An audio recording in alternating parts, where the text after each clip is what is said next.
like a messy select black 101 last month in Fanatics did. I can't remember if it was Fanatics, it might have been Golden, one of the two, did like $500,000. So it was just like insane.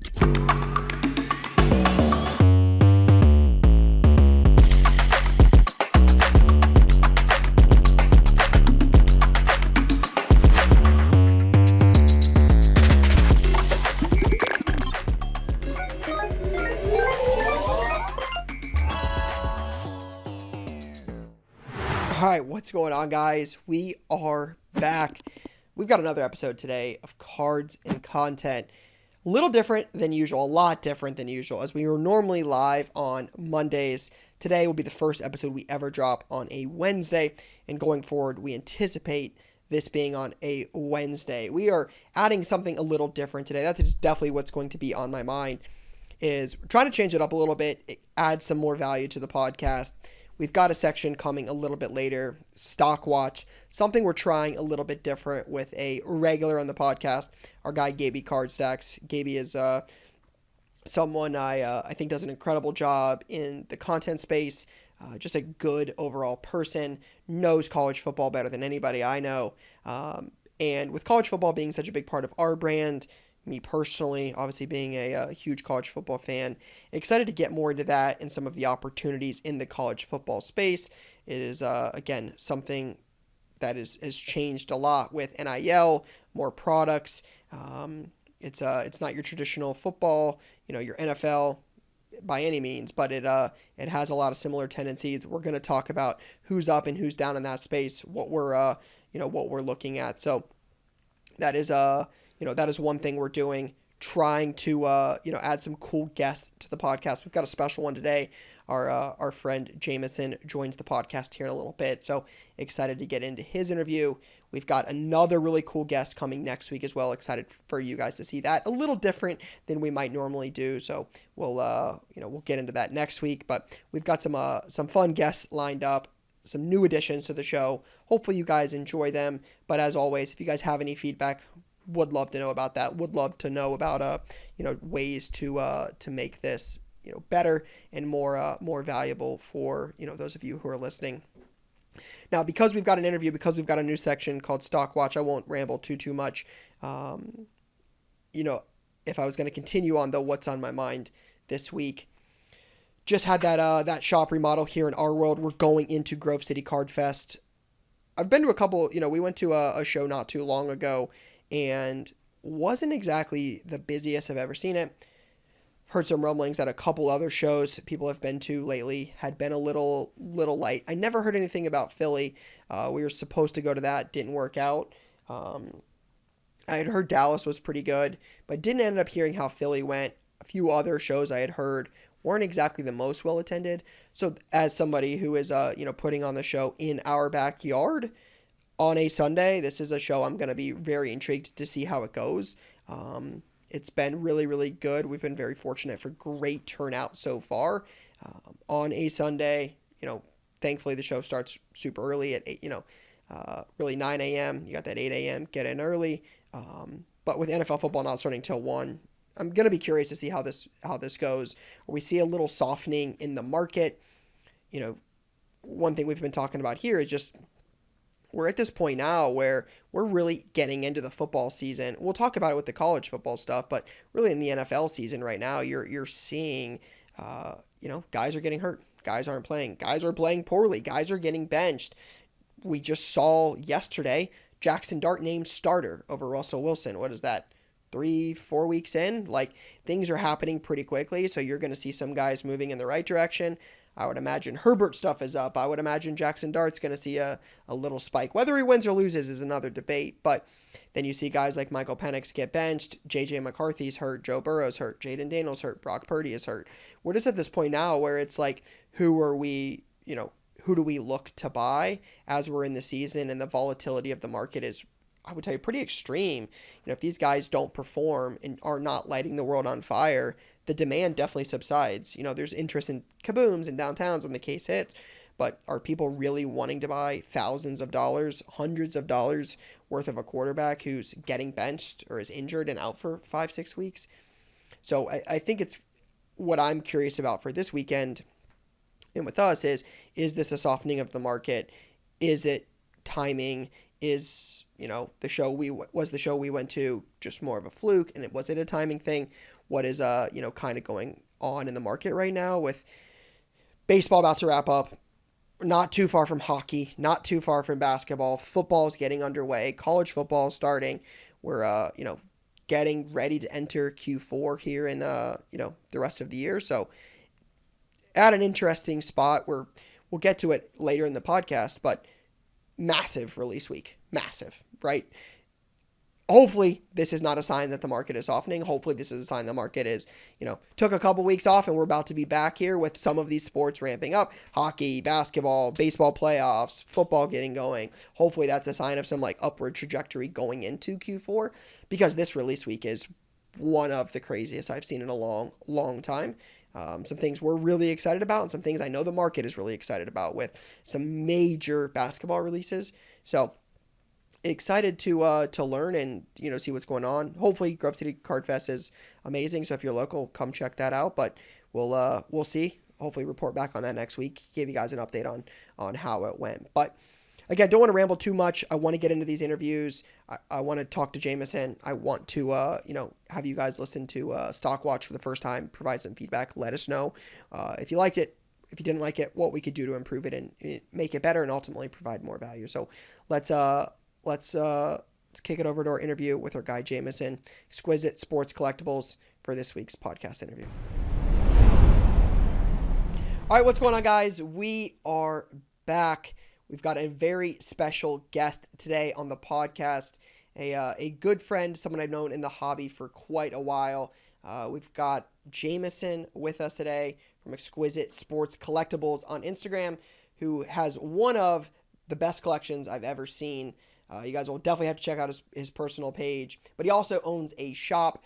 So we're going to get into that today around how we go from big-time collector to card shop owner, what that journey has been like. And with the market on fire now for some of the GOATs, some of the big names he collects, how we're navigating those, what we do with some of those cards in a market that is just on fire. So special podcast interview coming today. So Jameson, first off, thank you so much for taking time out of your busy day to come on here and chat with me. Oh, it's a pleasure, Ryan. I am now a hero in my house to my kids since I'm on your podcast, so the pleasure is all mine. Well, I'm honored. I've had the privilege to meet your boys a couple times, so that's been a lot of fun. But I do appreciate you coming on here. Like I said before, we've known each other for quite a while. Both been in the hobby for as long as I can remember, so our paths have crossed many times. But for those that are listening that may not know about you or your journey into the hobby, let's start there. Who are you and how did we get right here? Yeah, so I'm 42 now, so I've probably been collecting cards for 35 years.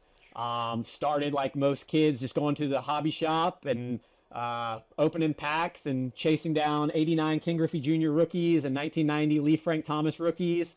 And then transitioned in my teenage years to that was my first job, was actually working at a card shop. So obviously every teenage boy's dream to work at a card shop. So that was awesome. And then went off to college, got into the professional world, kind of drifted away from cards for a while, worked for a pretty big corporation, started kind of moving up the ranks, did really well with that. And then kind of probably around the time I had my first son, who's now 16 going on 17, started really getting back more into cards, really focusing on collecting Kobe, and then later that transition into collecting a lot of Steph, but kind of stayed with it ever since, though I had my corporate job and was doing that for a long time. And then probably I think it was about like 7-8 years ago, I think through trying to reestablish putting priorities in my life, first of all faith, second of all family, had me make a change in my career, and felt a calling to do something different, and the Lord led me here. And so was able to talk to my wife, and I was like, I think I could make cards like a full-time thing. I think I I understand it enough, and I think I can take a lot of application from my business world and just apply it right here. And I think that's what I need to do. And she said, I always trust you. So if you think that's what we need to do, let's do it. And so we did that. So I quit corporate America and dove into sports cars full time. 6 months later, COVID hit, and I thought I was the biggest idiot that ever lives, because here I went from like this great salary, great benefits, great everything, would have never been fired.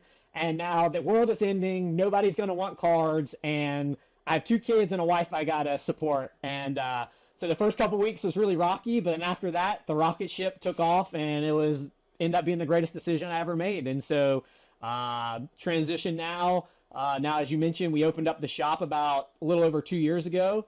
And life is good, man. I love what I do. I still love the high-end aspect of it, Yep. but I also do love coming into the store and being able to talk and transact with collectors of all ages and really see the excitement around the hobby. It's really, really a treat and a joy. That's awesome. I have a feeling just, hearing that story now, like I remember talking over the years about some of these, like, cards, the market, like, we've been, I've been fortunate enough to, pick your brain on some different things over the years. And I think just based on your timeline, our journey into the hobby full time would have been pretty similar around time. Like, do you remember when exactly you quit and went full time into this?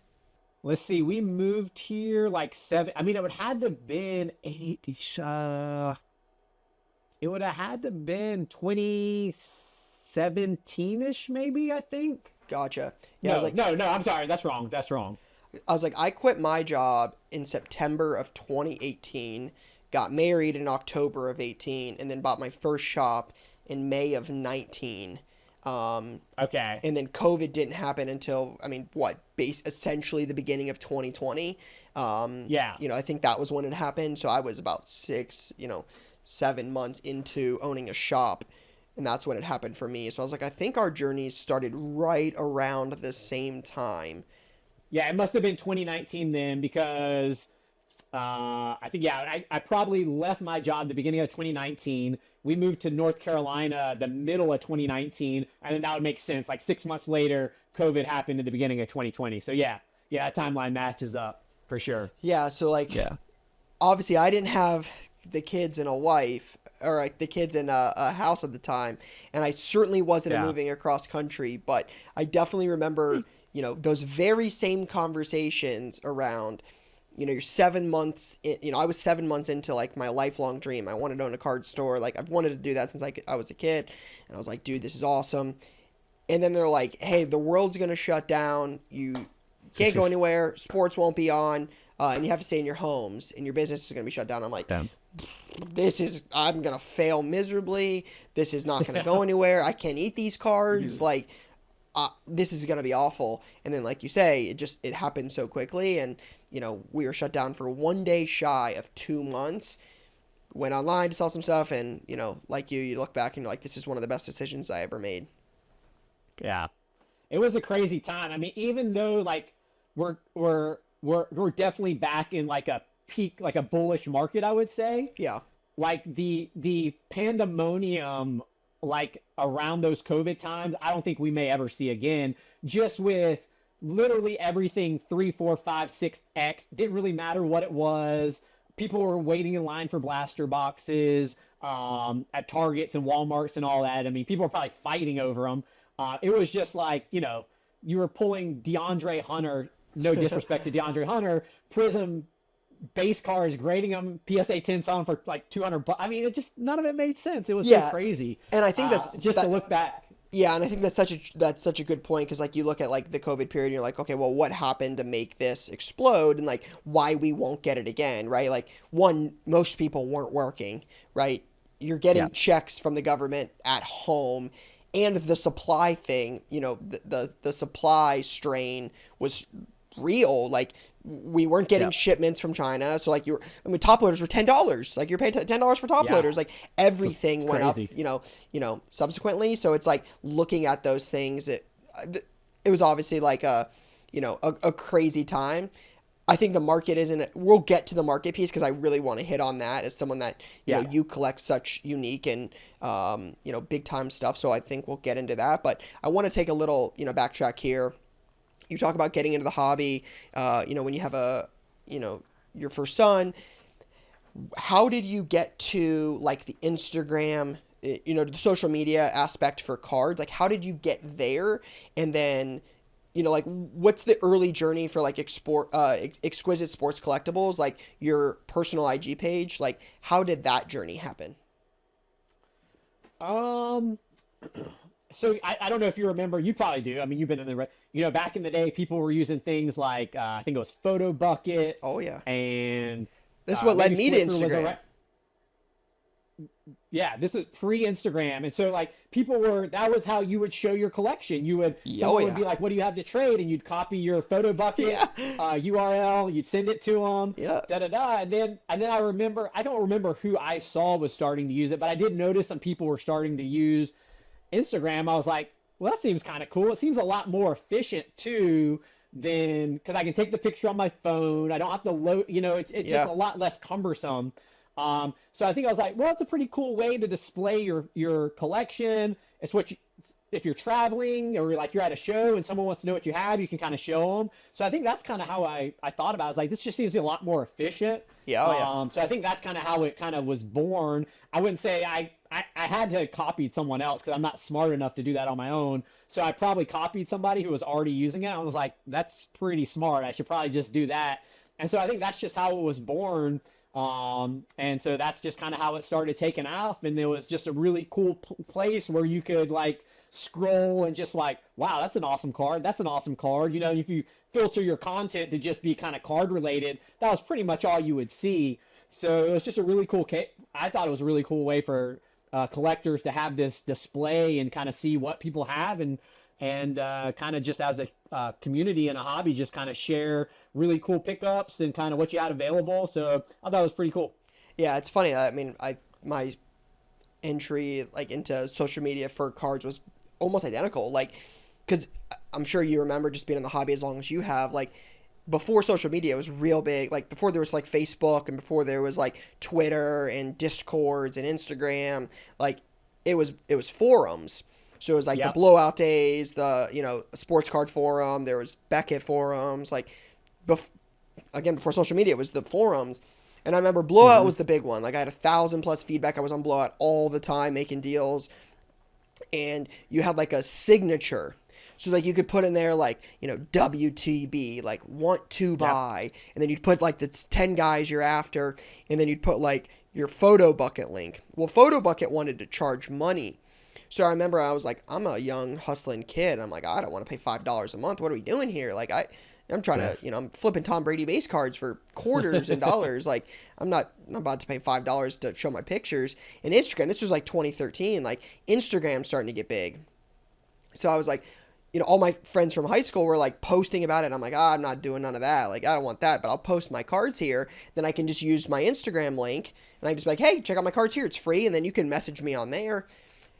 So I remember doing the same thing. It was a cool spot to post photos. And then obviously like social media blows up, Instagram hits. And then you look back on it, and you're like, you're early to Instagram in a days where like people eventually start flocking to it more and people leave the forum thing because Instagram and social media blows up. And I look back on it, I'm like, I'm glad I did. Shout out to Photo Bucket for charging $5 because if not, I'm not sure I'd have ever got off Photo Bucket. It would have just been blowout forums for life. So man, Photo Bucket I guess is the real MVP in all of this. But again, backtracking a little bit more, you move across country, you quit the corporate world. When you moved across country, was the immediate intention to open a store? Or like talk me through some of the early store days, how you decided that's what you wanted to do. Again, social media is blowing up. The market is on fire online. Why the store? Like what was, what led you ultimately to open up a store in North Carolina?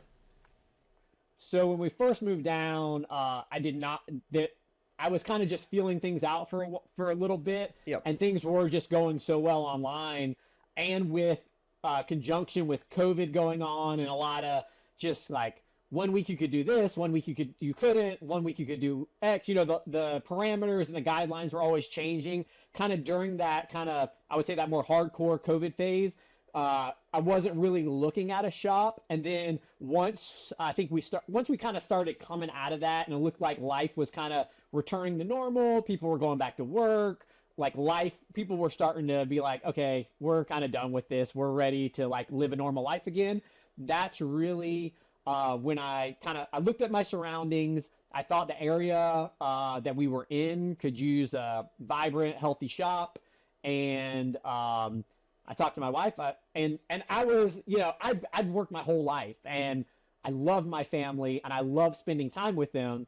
But I think still as guys, we still have this tendency to want to go out and work. I mean, I think it's just in our DNA that we want to go out and we want to work. And so I talked to my wife. I said, listen, I cherish the 3 years like I've been able to work from home, but I have a desire that I think I need to go back out, and I think I need to open a shop. Like I'm feeling like called to open a shop, and I want it to be like a place of community. Like, not, yes, I want to open it, and yes, obviously I want it to do well financially, but I think it's a bigger picture where it can be a place where it can educate people on the hobby. It can be a place, because I immediately recycle back to my days as a kid and how much fun and enjoyment I had going to the card shop.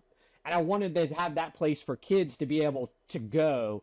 They don't have to be on playing video games or just like stuck on their phones or whatever. They could come to the card shop, and there's a lot of like life lessons you can learn in the card shop. How to manage your money, how to become a business person, how to negotiate, how to treat others. So I wanted to kind of be able to model and represent that. I wanted my kids to have somewhere where like, they could bring their friends and like hang out and stuff like that. So those were like on top of like just the financial aspect of being able to provide and support my family. There was all these other intangibles of being able to support the community, having a fun place for people to go, being able to educate people on the hobby. And so it was like a whole package of things, but that was, I think, like the driving force when I did decide, okay, I'm ready to kind of go back out. It's been a great time at home. I've valued being able to spend time with my kids and my wife, so intimately in the setting the last couple of years, but I do feel a calling to go back out and kind of start a new business and kind of create something that I own myself that can be our brand and then we can push forward. Amazing. Yeah, I resonate with that so much. I mean, I think the kid thing is, especially having a young son myself, like I know you obviously have a couple boys, like I think that's such, that's so true. Like what cards can teach you, especially so early on in life, just so many things, like you said, like, the financial piece, the way to manage money, the understanding of like taking care of things, the communication aspect of things.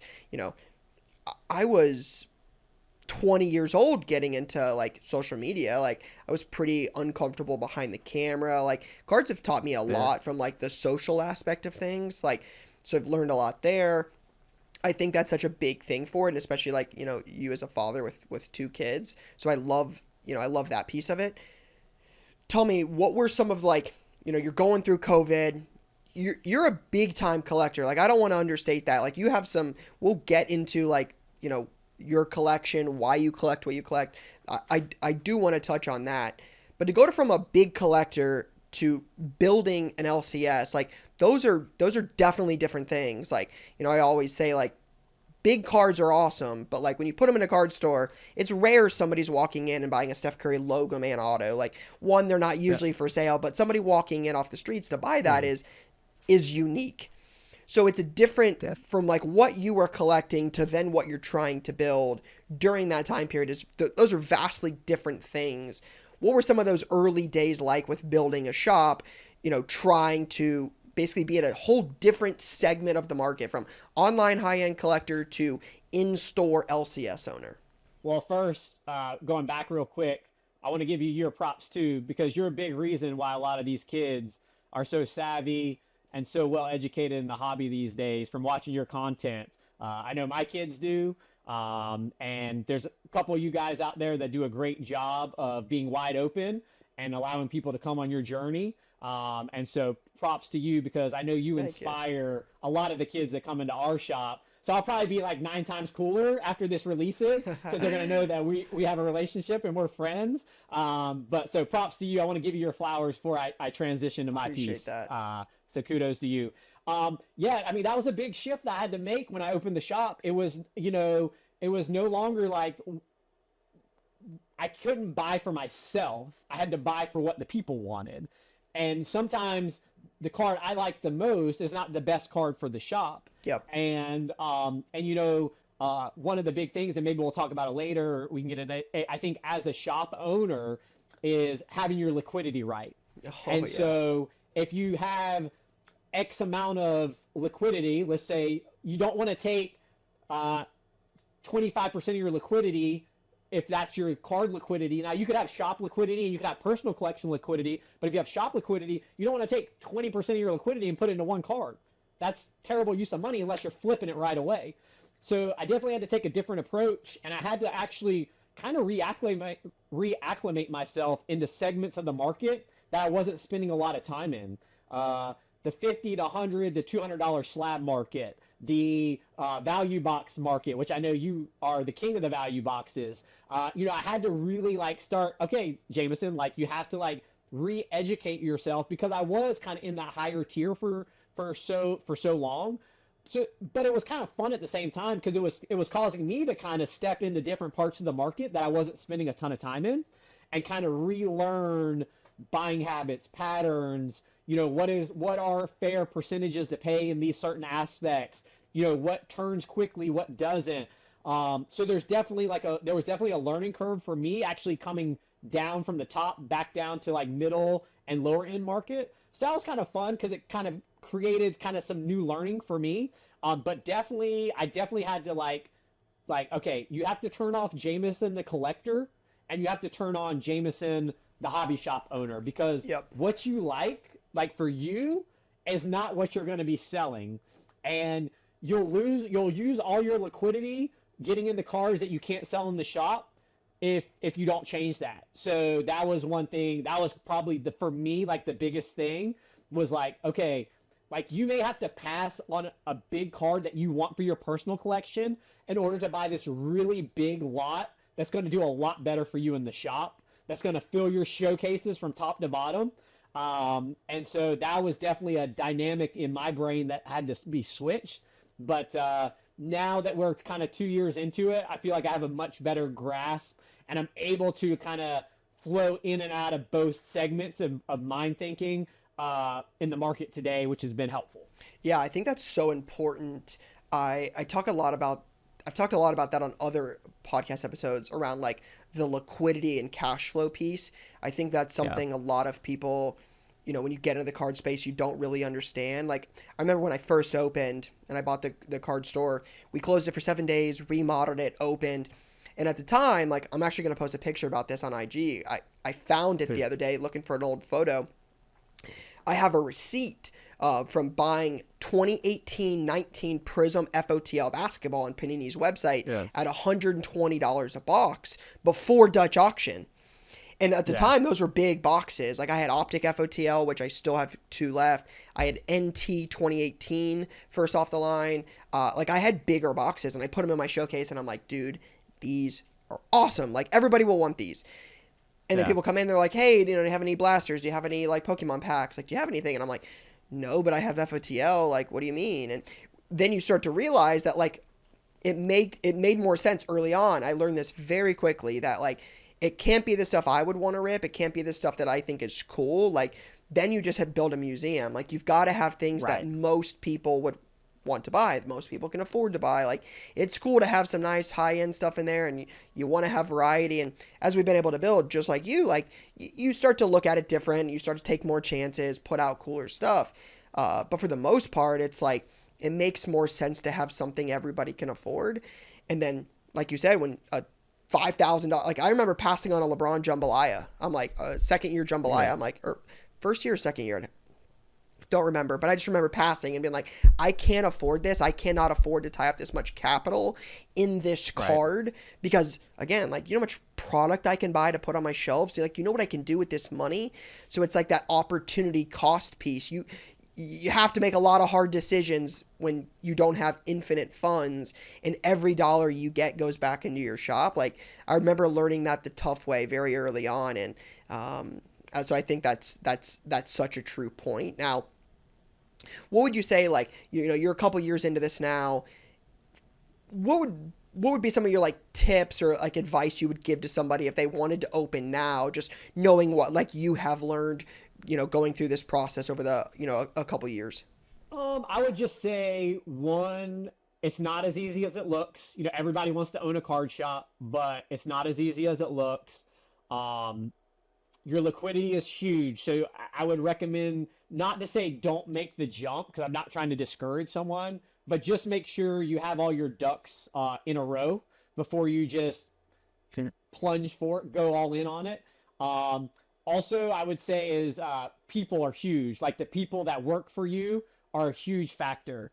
And you know this, like, in a card shop, especially ones like, you know, the kind of stuff me and you can deal with sometimes, there's a lot of money at play, and you have a lot of objects that are small and not that big that are very easy to go missing. So if you don't trust the people that you have working for you, like if you couldn't, like, leave a bag of money on the table and walk out of the room and trust that every dollar would be in there when you walk back, that's not the people you want working for you. So I would say, like, you know, having your money right, having your people, and just having connections. Like, odds are you're not going to walk in and open a shop today and get allocation. So you better have connections in order to be able to source things. And you better have the liquidity to be able to buy the things. So I would just say, if it's three things, it's the people that you're going to work for, or that are going to work for you, excuse me. It's connections in the space and having good relationships with people. And then it's having the liquidity to maybe ride out the first couple months to first couple years, because you may start it may take you a while to really get going to where you're up and moving. So you just got to be able to make sure that you're able to weather that storm from both a financial aspect and probably like an emotional aspect as well. Well, you gave us a couple C's. I was hoping we might get a third one in there. You know, you gave us connections, you gave us cash flow. You know, I was hoping, as this is a cards and content podcast, we might have got, you know, the content piece of this. So I've got to ask you, as, like, somebody who built, you know, again, correct me if you think this is unfair, but, like, you built a lot of your following showing really cool cards behind the camera. Like, it wasn't naturally something we saw a lot on your content up until the card store you know, until that got opened. So when that opens, you know, I've seen it, again, I followed you forever, a little bit more in front of the camera now. What has that kind of been like? And, you know, what have you learned from, like, the content side of, like, trying to grow a card store? Like, I'm sure your kids have probably been a little helpful in this. I know they're big into the content stuff. So what have you, you know, what have you learned from, like, being in front of the camera versus behind? So I forgot content, because you have to excuse me. As my kids would say, I'm an unk these days. So that's just my unk tendency coming out on the podcast here. But no, I mean, so, like, when I first started Exquisite Sports Collectibles, you know, that was really just about my collection. It wasn't about me. It was just about displaying my cards and putting those out there. But then when you open, like, a local business, it is about, you know, you are representing your local business within the community. And I think a big piece of that is knowing the individual behind the business. You know, I in my former background, I did do a lot of, like, public speaking to larger groups and meetings and high stakes sales pitch type meetings and stuff. So I'm not avert to talking publicly. It's just that original page, that wasn't really what it was about. So now, as we've come into the shop, it's not, it wasn't that I wasn't doing it on social media because I was, like, maybe afraid or felt awkward. It was just, that wasn't what it's about. So it hasn't really been, like, a hard transition for me to speak publicly, because I am used to it in many regards. But it is, I feel like it is important as even though, in what we do kind of have a voice that reaches out nationally. It's also important, I feel like, that people in the community know who I am, know who the owner of the business is. I don't want to be like an absentee owner where the guy's never in the shop. I want people to be able to come in, meet me, talk to me, whether it's a guy selling a $5,000 card or a kid buying a $5 pack. I want to be able to be out there and be interacting and then feel like they know me because they may have seen me on social media or they've been at different events at the shop or whatever you may have. So that's just kind of the whole mindset. But I think it is important to create a brand, whether we like it or not. Everything we do, we're creating a brand, whether it's good or bad. So the minute we turn that camera on, the minute we open the door, we are projecting a brand out into the world. And so I just want that brand to be one where people can come in and have a positive experience, know who they're dealing with. We're super up front, and just kind of, we really try to maintain like that family barbershop type feeling where we have guys that come in the shop, they buy often, but we also have the same guys. They may come in one day and spend a couple $100 buying boxes, but then the next day they may come in and just sit in the shop and talk for an hour and a half just about sports, and we welcome that. We love that. So that's just the environment that we try to project and give off, is just trying to provide a place where people just want to hang out, whether they're buying something or not. And I think that comes with feeling that family, friend, barbershop type feel when they come into the shop. Yeah, it's awesome to see. Like, again, like, the public speaking thing makes sense because, like, I see behind the camera, I've seen some of the early videos and you talk about like trade nights and pickups and giveaways and some of the content I've seen, and like, you're definitely a natural at it. But I obviously I will say that, and I'll always be an advocate for the content piece. I know what it did to my life and to my business, and I tell people all the time, like, when they talk about like opening a shop, like, I believe it to be instrumental. I believe you have a free platform to tell the world who you are, where you are, what you sell, why you sell. Like, you have an opportunity to tell everybody and anybody about you, again, all of those things. And it doesn't cost any money. Like, it doesn't cost any money. That's such a big thing. So I do believe it to be, instrumental. So again, like, it makes a ton of sense that you had a little public speaking background there because, I see it, you look like a natural, but, would you say it has been helpful for your business in the time you've been open, just, posting content, building that brand, curious your thoughts on it? Oh, 1,000%. I mean, me and a good buddy of mine who has a different type of business, but we talk frequently, and we look at other advertising opportunities out there. And it is really so hard, I feel like, to judge how effective a lot of advertising is. With social media, you can look at clicks, you can look at views, you can look at interactions, but like when you put a billboard up or you try to go to TV or something like that, it is just really hard. I find it is, I don't know how you feel, to quantify what am I getting for my dollar spent here.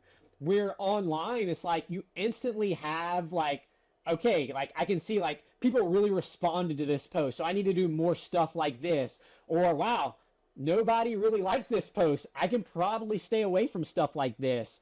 At the same time too, like, you're kind of limited to, we're limited to how many people drive by the store, how many people walk into the shop. But every day on social media, if I go make a post and someone happens to pull up the right hashtag that day, or I happen to pop up in somebody's algorithm because I happen to do something right that day, I'm just getting in front of that many more people for very little cost and not a lot of effort.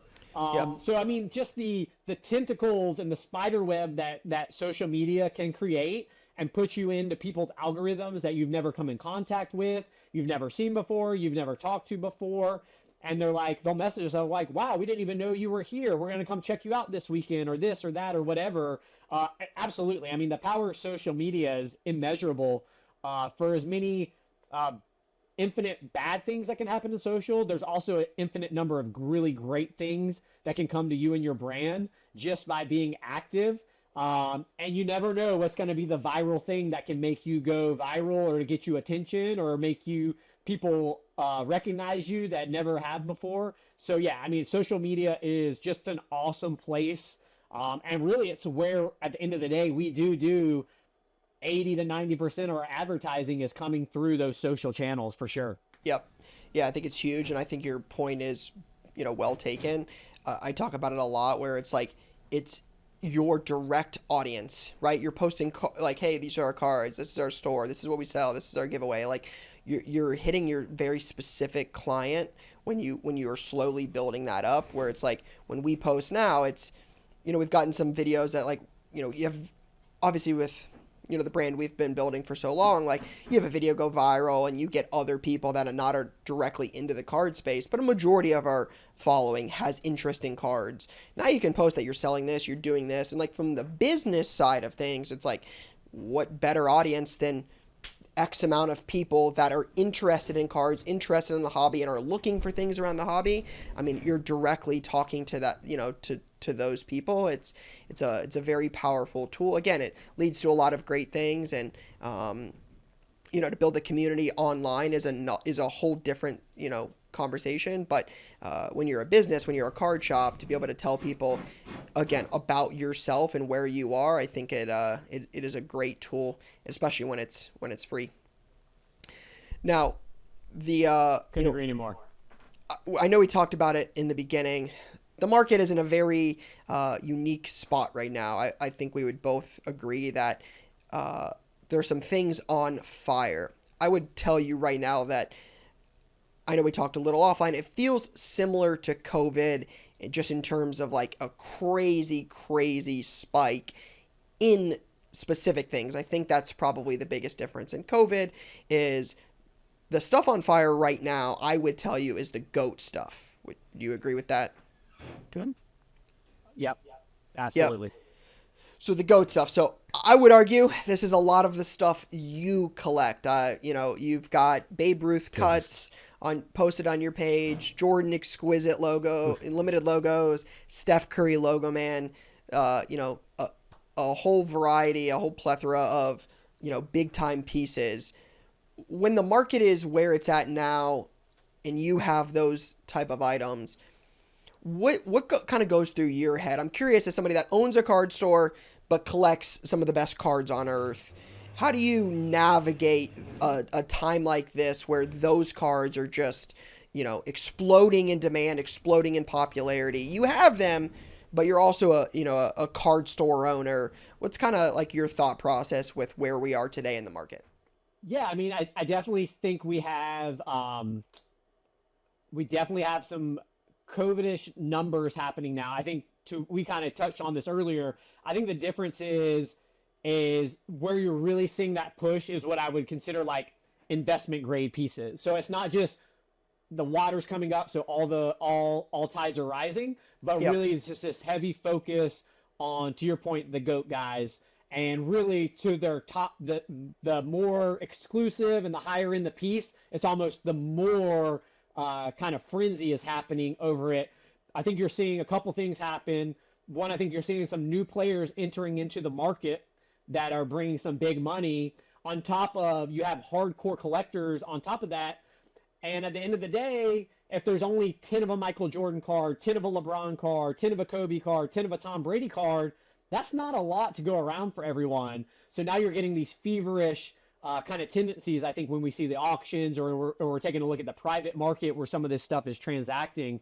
I mean, I would be remiss to say it doesn't cause me to sit back, take a look at what I got, and evaluate what some of these prices is it a time to take a little bit off the table, even if I do feel like bigger, like longer picture, like, hey, this could go up from here. Like, I realize, like, if I sell this, I bought this card at Y, I'm very happy getting X for it, understanding that at some point, like, it may go to Z because it's so hard to time the market all the time but I'm comfortable going from X to Y, and I'm going to sell it at Y, and I'm going to be happy for the next person if they get to Z with it, because I'm happy getting to Y with it.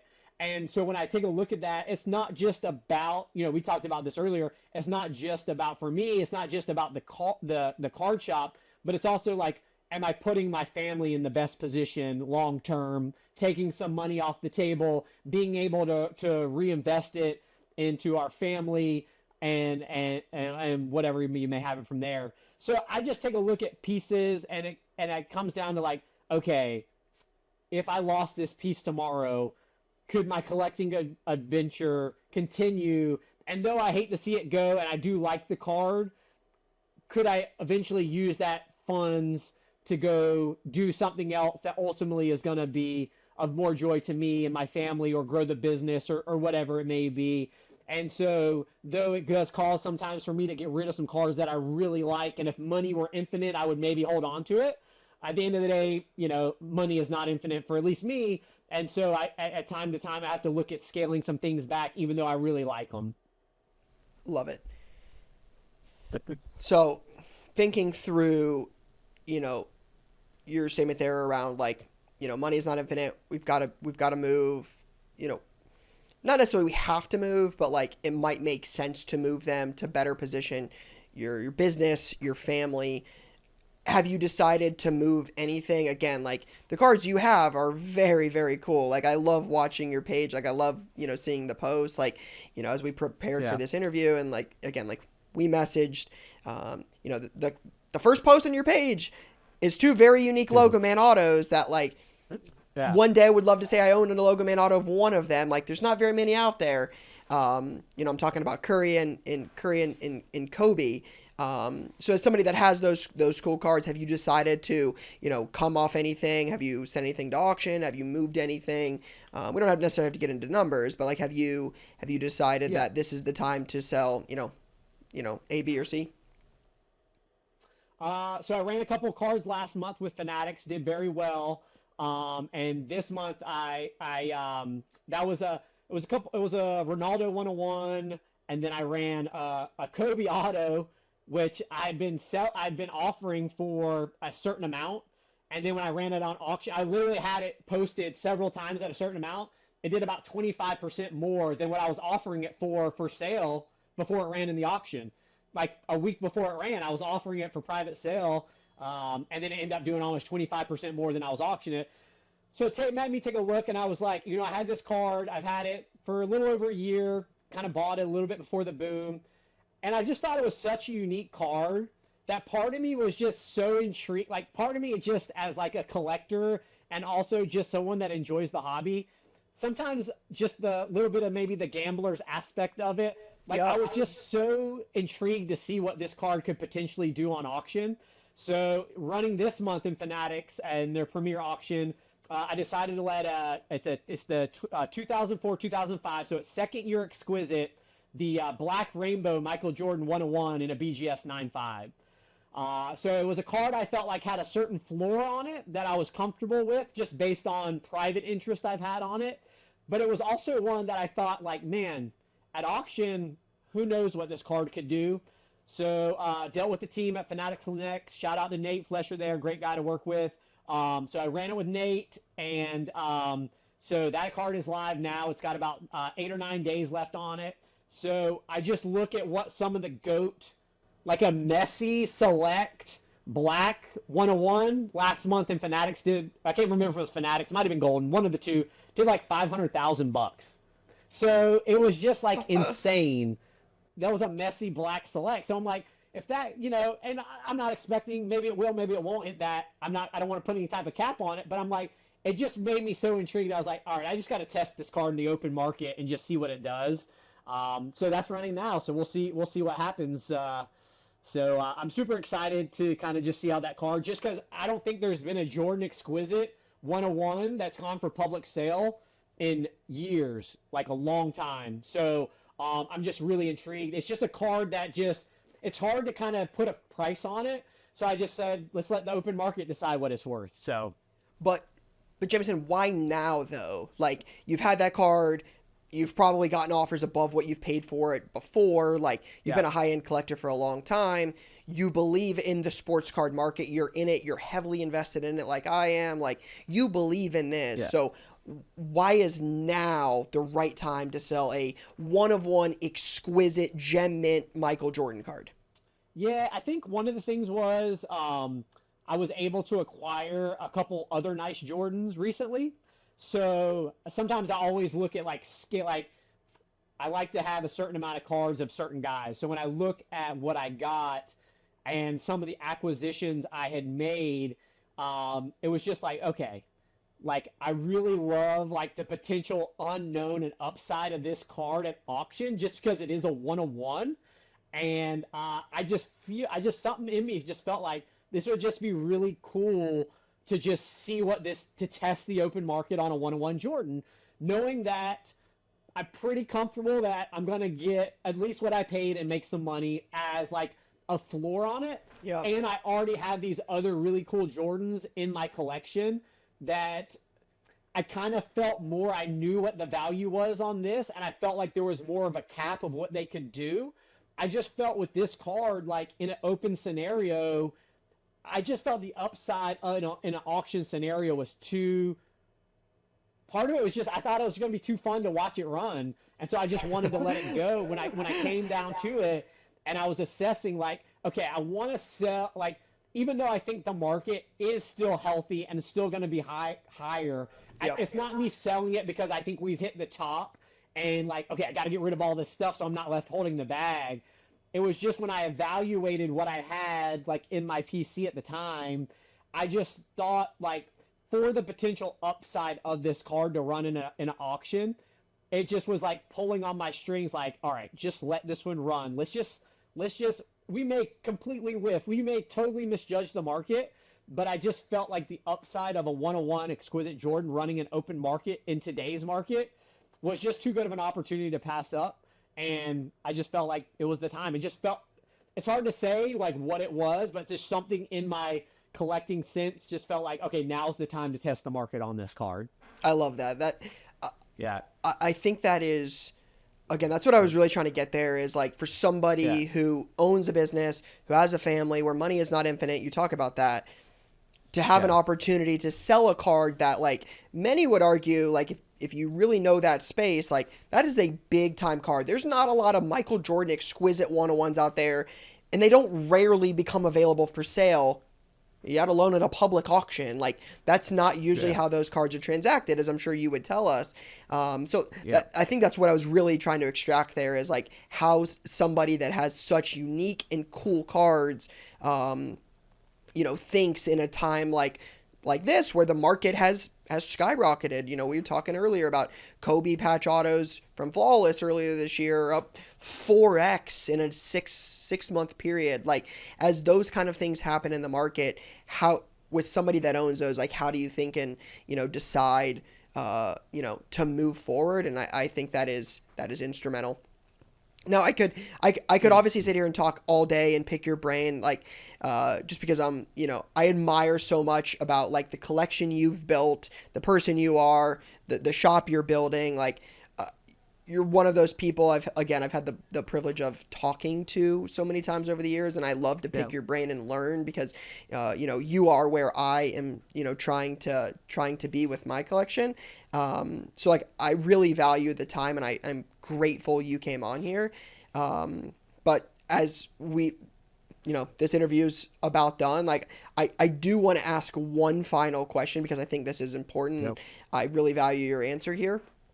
It's, if you look back from where Jameson got into the hobby, you've bought some cool cards, you've started a store, you've learned so much.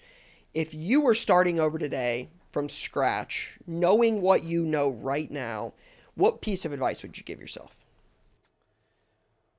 Oh, that's a great question. I would think a couple things, if you don't mind, is don't be blinded by social media all the time, because a lot of times social media is the highlights. It's very rarely does someone document the struggle. Some people do. Some people will, but just like stay within yourself to start. Not to say don't have goals and don't aspire, but don't feel like you're going to hit the switch overnight and be a card collector too, or anybody else that's kind of followed your path that's really had a lot of success in the space, like in a fairly, not to say that you've done it in a fairly quick time because you've been grinding for a long time, but you're fairly young to have the success that you've had. So like, I know people can, and I know a guy that is a big mentor to you, like Gary Vee, like, people get worried. They're like 45 and he's like, you're still young. What are you worried about? You know what I mean? And so I think you have to have that mindset kind of at some point, no matter how old you are, is that like, it's not going to happen overnight. Yeah. And any success that comes quick is usually not success that lasts a long time. So in order to, I feel like, to be successful long term, you've had to like grind and struggle. Like, I didn't start out with these cards in my collection. It's just something that happened over time. So don't get discouraged. Also, like, the connections in the community means everything. So like, surround yourself with good people that are going to build you up and make you feel better about yourself, but also be able to like speak truth into your life. Don't surround yourself in people that are going to bring negativity or create bad habits or send you down a path that is ultimately not going to build you for success. I've been around both people. I can tell you the difference. And when you're around people that build you up and that speak truth and that tell you things that not necessarily you want to hear, but that you need to hear, that is how you grow. And so, like, you can have a bunch of yes men or a bunch of people that just like build you up, but ultimately your house will crumble because it's built on no foundation. But if you have people that will speak truth and help you through the good times and the bad times, and are even able to say the harshest thing to you in the good times, because that's ultimately what you need to hear to go to the next level, those are the people you need. So keep your circle tight with good people that want the best for you. Like my wife, she tells me stuff I don't want to hear all the time, but that I need to hear. And that helps me to stay humble and to remember who I am and ultimately who I serve. And so like my family and my faith are the ultimate things to me that set up my success. Everything else is just ancillary benefits. And so just, that's what I can say. That's what drives my success is my family, my faith, and people around me that are able to speak truth in me and tell me what I need to hear, not what I want to hear, and just having those connections and just not, just remember who you are and be present in the moment that you're in. And if you work hard, have faith in what you're doing, and you're willing to grind, ultimately that success will come over time. That's how many of you guys that all the kids watch, whether it be you or a guy like Roth or Kyle or all those guys, you guys worked really hard to get to where you are. I know a lot of people think you just take a camera to a card show and like you're successful. That's not how it works, guys. It's not how it works. So because there's 100 people out there doing that these days that are trying to copy you guys, but there's a reason why you guys have gotten the success that you've had, and that comes from the work that happens when the camera's not turned on. So for the kids that watch that are encouraged by you guys, just remember that it's a lot harder than going to a card show and turning on a camera. It's about all the grinding and the people you surround yourselves in the background is where the success comes.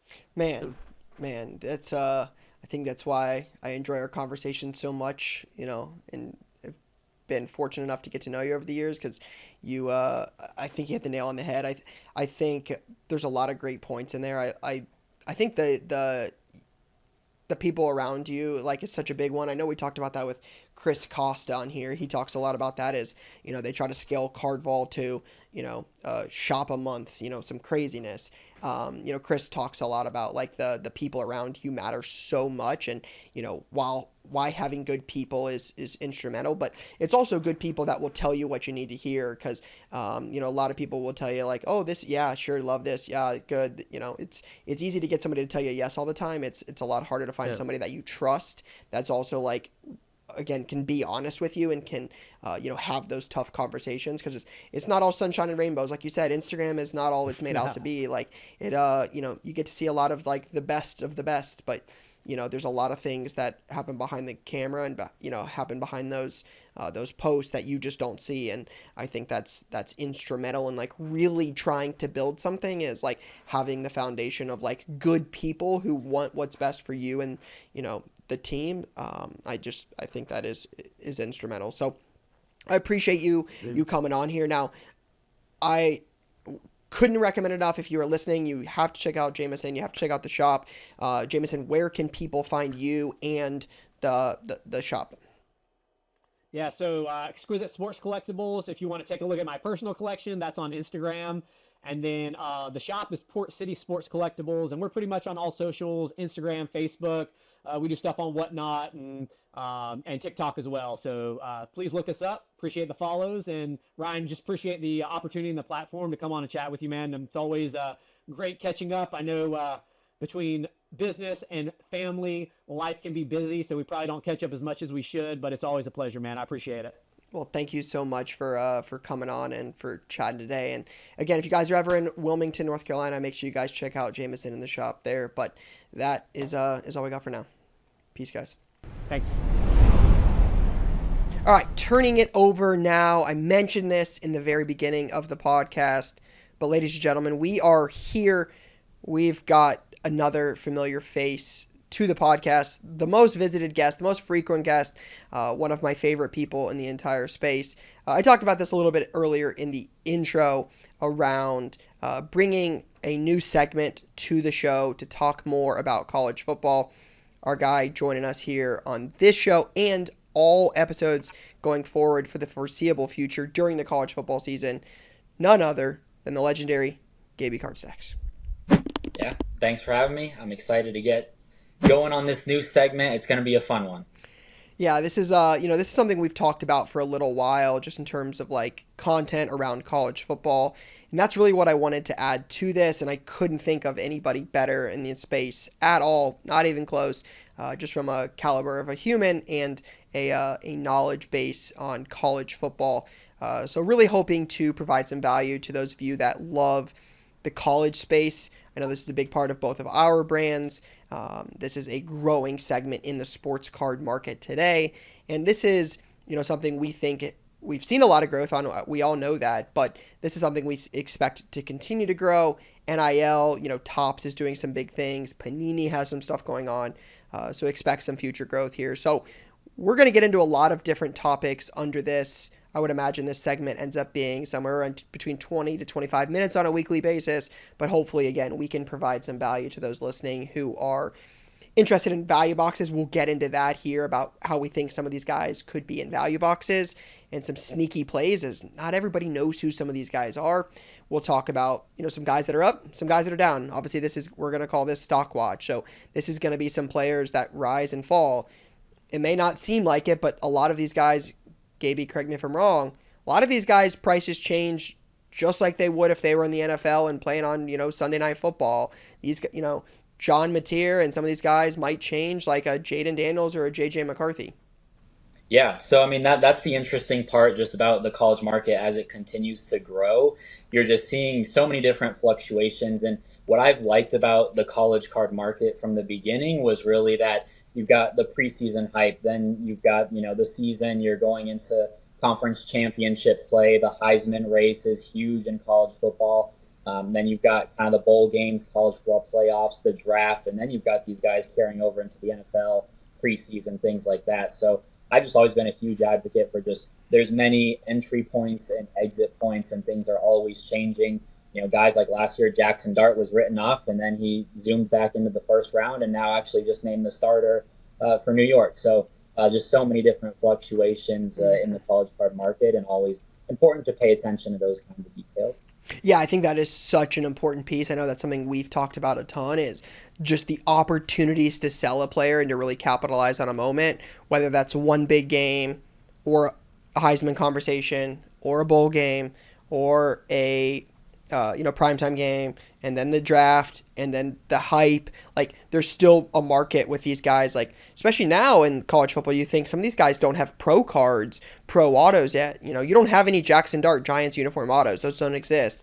So the Jackson Dart autos we have now are, the ones that are made in college football product, like Leaf, like Topps, stuff like Bowman Chrome, Bowman's Best from Topps. And then, if he's in any of the Leaf products, which I know he is, those are going to be the opportunities to have Jackson Dart cards. So, while we're collecting them during the college football season and their college football careers, like you said, there's a lot of opportunities to sell those. But that also comes with price fluctuations, right? Some of these guys were way hot a couple weeks ago. We're going to get into some of those names. I'm going to guess they're going to be on our opening list of stock down for the first week. So I'm sure we'll get into a couple of those big names. But We'll touch on a couple topics after here, but I want to start with the obvious. I want to start with really the main focal point, the bread and butter of Stockwatch. So each week we'll do 3 names up, 3 names down.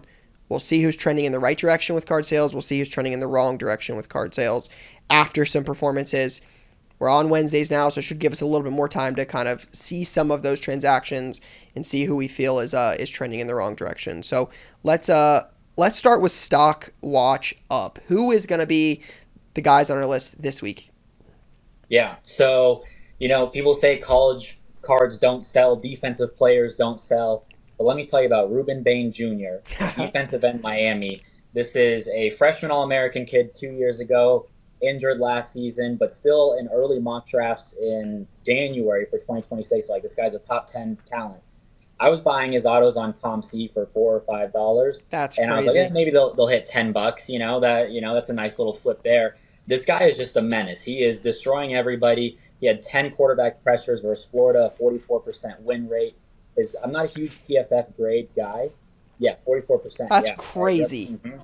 Yeah, beating his tackle half of the time. So his PFF grade, which I'm not a huge, sometimes, I don't know, I'm not a huge PFF grade guy, but he had a 98.5 grade. That's the highest in college football this season. He's never graded below a 90. This guy's just the second coming of Bruce Smith. It's incredible. His autos now have hit like $25, and you're not finding them any cheaper than that right now.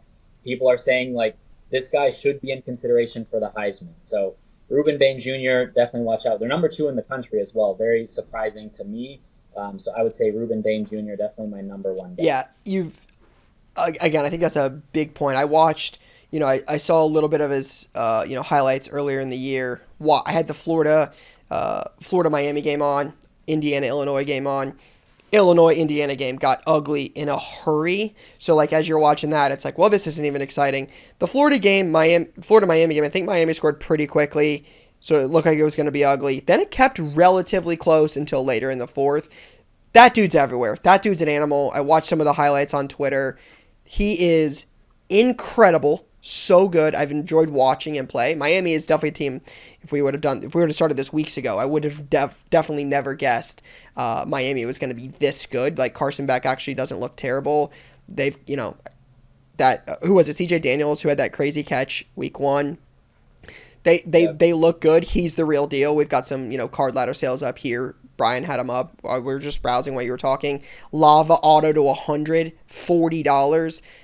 Bowman Chrome for the Bowman Chrome U auto in the Miami uniform, $20. Bowman's best, $15 auto. But even numbered cards, those even have some traction. X Fractor. Again, you talk about it. Defensive guys normally don't sell. There's very few, especially during college football, that really, really gain traction.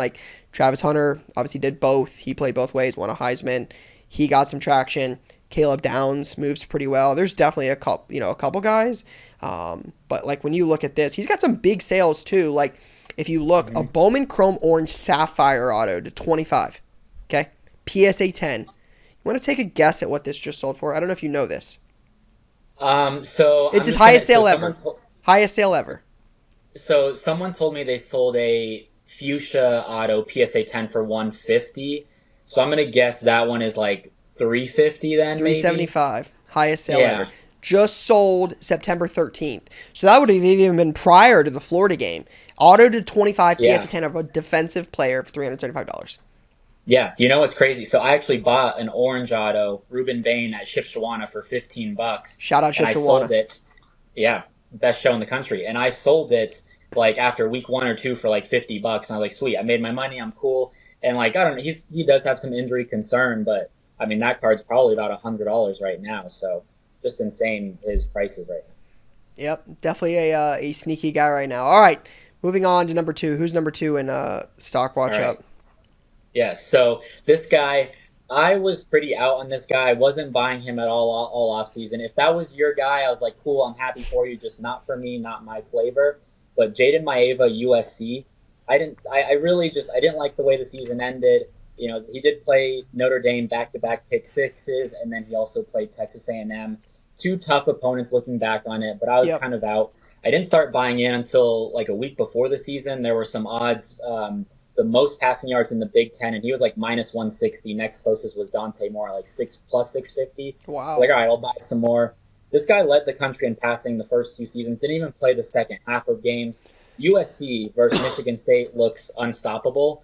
Their running backs are averaging 8 yards a carry right now. Like, they're just dominant. And like everything that we wanted out of a Lincoln Riley offense, out of Miller Moss last season, like Maeva's doing it. His autos were like $15. Now they're probably up to 40 or so on the last base Bowman autos. Chrome first is $40. Yeah, and there's some crazy sales. I've seen some golds listed for 300 plus, and those were probably an $80 card, 800 in the off season. Like, he was not really on people's radars, and he's just balling out right now. So Maeva, I think I'm thinking very highly of USC right now. We'll see what their defense looks like. I don't think it's quite a LSU Jaden Daniels type defense, but it could, like, their offense is just so good. There's nobody who's stopping them right now. So they get Illinois this week. They couldn't stop Indiana. I'm very curious to see what they do there. But Maeva definitely was not on my radar, was not on my list of buys, and he's doing it. Yeah, if I had a couple cards that have already sold, unfortunately, on ComC of him earlier this year. It wasn't a guy like I had really kept on my radar at all. But looking back on it, it seems not super surprising. Like, one decent game out of a USC quarterback led by Lincoln Riley seems like, again, we kind of talked about it before. Like, I know you and I've had conversations. I think it was around the draft, and I think it was around the Jalen Royals conversation, just around like a wide receiver with Patrick Mahomes seems to kind of make sense. Lincoln Riley's got some names for quarterbacks in the NFL these days. Caleb Williams and Baker Mayfield are a couple that come to mind. So, yeah, I mean, Big Ten, I think, looks pretty good this year, especially at the top. Like, obviously, I'm super biased with, Ohio State, but you also have, Penn State, Oregon, Indiana, smacked Illinois. So, Ohio State's got to go to Washington, who you like, I know. They're 3-0. USC looks pretty good. We'll see. I mean, it's a tough road, but again, I think the point of this would be is if he is going to be good, if, like, there is some potential there, and he's going to keep up some of these numbers, this could be early if you're a believer in UFC, Lincoln Riley, and, Jaden. Yeah, awesome. Well, number 3, we'll get onto that. And, I should mention Fernando Mendoza, John Mateer, they're at the top of the Heisman list, but they don't have a lot of cards. Like, you don't see them circulate. John Mateer's got some on it, autos. Those are probably like $300. Mendoza is in with some, yeah, they're up there. And then Mendoza is in some new Leaf products, but I think he'll be in Vivid, which comes out like next week. So just not enough circulation, I think, to mention them, but I do want, to include them in this list, but do want to show them love. Number 3, though, I'm also going to go a little zag here. Another guy I didn't really believe in, very surprising to me, Marcel Reed, Texas A&M quarterback. Just didn't like the way that season ended. I think he had 8 turnovers in the final 4 games, just fumbled everything, threw it away, just not ideal. Comes back this year, and he's just kind of balling out. I think A&M has a very strong roster defensively, very good wide receiver room, offensive line. They got a decent stable of backs. So he's just surprised me. I thought they were going to lose to Notre Dame, and came out and won that one. We were texting after that. And I think they're trending in the right direction, and I like their schedule as well. They don't play Tennessee, they don't play Georgia, they don't play Alabama. So 3 of like the top 4, 5 teams in the conference they're avoiding. So I think just from an outlook, I kind of trust them to run that a little bit. There's some sneaky teams like a Missouri in there, but I really like kind of the projection of Texas A&M. And another guy I was out on, didn't trust it. His autos were like $30-ish in the off season. I think they haven't jumped up as much. They're maybe like closer to 50, but certainly a guy who's jumping up. And I'm going to try to buy a little bit more just because I love the way that their schedule lines up and just the way that things have shaken out in the SEC. Yeah, he definitely has some strong sales. I think it's worth pointing out. Bowman Chrome True Gold PSA 9 auto just did $225 not too long ago. Okay, that's a pretty strong sale for a gold auto. I mean, that's definitely not cheap. There was also actually a really, really big sale. I don't know if you know this. Did you see what the black sold for? No, but PSA I'm sure 10 it's black auto to 10. Pop 1, September 10th, $1,000. Really? I would have guessed like 700-800, so that's crazy. Yep. Yeah. I think there's some big sales on here.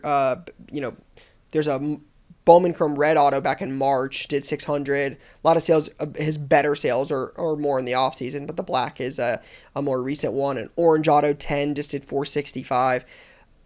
I think that really, again, I know this sounds crazy, but that really gives a strong argument to the Ruben Bain market, especially some of his top end stuff. When a Sapphire 10 auto is $100 less than a Marcel Reed, you're talking an SEC quarterback PSA 10 Orange Auto versus a Bowman Chrome, Sapphire Auto defensive player. Very, strong indication for Bain's market, but yeah, I mean, he's got some strong sales. PSA 9 Bowman Chrome. Refractor Auto, $51. I watched the Notre Dame game. Again, I know we had talked in the offseason about him. I'd asked you because his stuff was moving a little bit better than I expected. I was like, is he going to be the guy? We're like, not really sure. You told me about the turnovers. So, like, I had some stuff. Like, I have an Orange Auto. So, like, you had mentioned some of those. So, especially when you look at the SEC, like I can tell you, I wasn't picking A&M to win the SEC. Like, they're not my pick. And, when you lose a couple games, like some of the guys we're going to get into a second with Stockwatch down, like it affects your market. Like, it sounds crazy. Like, they go up, they also go down, and we're going to get into that. So when you look across the SEC, you're like, I'm probably not picking A&M to win it all. So I look at it as like, I was kind of in the same boat as you, where I'm like, don't really love the upside. It didn't make a ton of sense to me. So, looking at his sales now, I would tell you, it's strong, but if he's going to be something, again, kind of like the Jade Maivia thing, like, I think there's room to grow. Like, I don't think it's like the John Mateer thing where like an on-it auto, because he only has so few autos, like, it's $300. Like, not a lot of upside on that. Like, again, I'm curious if you agree with that or disagree with that. Like, I think Maivia and Marcel Reed, if they continue to win, if they continue to win and put up the numbers they're putting up, could probably be some more upside here in the next couple weeks. Yeah, no, I mean, I think like both of them could be legitimate Heisman contenders. I mean, A&M has a solid body of work; they're already in the top 10. So that's the other thing about like college football cards. Like, if they continue to win, you creep closer to the top 5, top 3, top 4, and then everyone, all these college football playoff prediction brackets start coming out, and you start seeing A&M in the top 4, and just all those little things sort of help. So I definitely think that they've got some upside, some room to grow. Well, we've done a lot of talking about upside and optimism and, who's on fire, but there's also the other side of this list. There's also, whose stock is down. So let's move over there. Who do you have as Stockwatch down for this week? So there's two elephants in the room that we need to address. The first one, Kate Klubnik, my Heisman pick. I had Clemson winning the national championship. I'm like, this team is loaded. Everyone's like, Dabo, get with the times, hit the portal. Outside of running back, I don't think there's anywhere that they need to hit the portal. Like, this is one of the best teams in college football. They had 6 first-round picks coming into the season, and they lose to LSU. All right, fine. That's a tough game. I expected them to actually crush LSU, so got that wrong. They lose to Georgia Tech. I've been a big Georgia Tech fan. I think they're going to win 9-10 games, so I personally was not super hurt by that. But for the general public, and you can't lose to Georgia Tech when you're Clemson. That one hurts. And then they lose to Syracuse.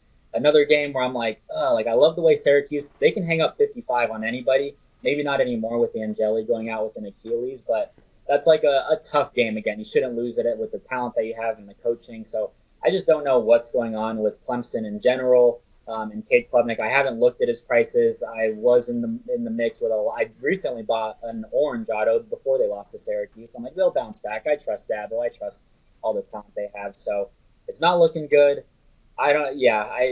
This is worse than Florida State last year. Like, Florida State, I don't think had any talent.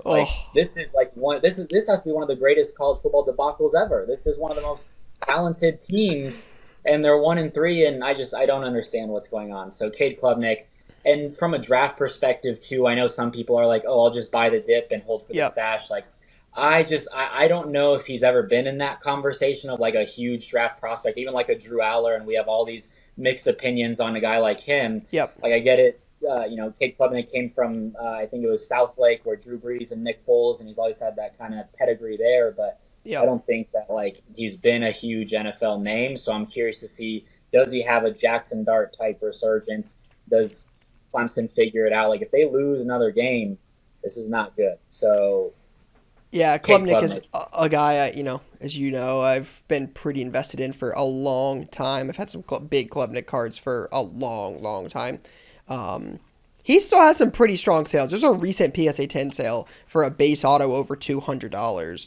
So Okay. that's pretty strong for a 1-3 start. I feel like you're right though. Like, you think about this and like, when's the next time to sell Klubnik? If he puts up insane numbers, 5-6 touchdowns, like you'll definitely get some demand there. Um, but you look at this and you're like, is this team going to the CFP? Like, you've already lost 3 games. Like, we're not talking about like 1 loss.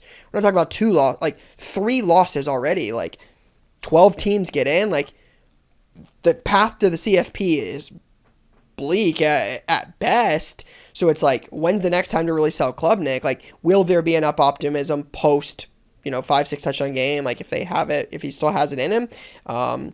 If not, it sounds crazy, but I think your point is right. Like, it's going to be around the draft. Like, that is what it's going to be. Like, we get to the draft every year, and somebody, like, we had to convince ourselves that Zach Wilson's a top 5 pick. Like, hey, like these, it happens. We'll get to the draft. Jackson Dart should be there, and Shedeur Sanders should be there, and like, when those things happen, it leads to demand in the market. So it would have to dip below where it's really been, but I'm not going to sit here and say that I don't think Cade Klubnik stuff will be hot at the draft.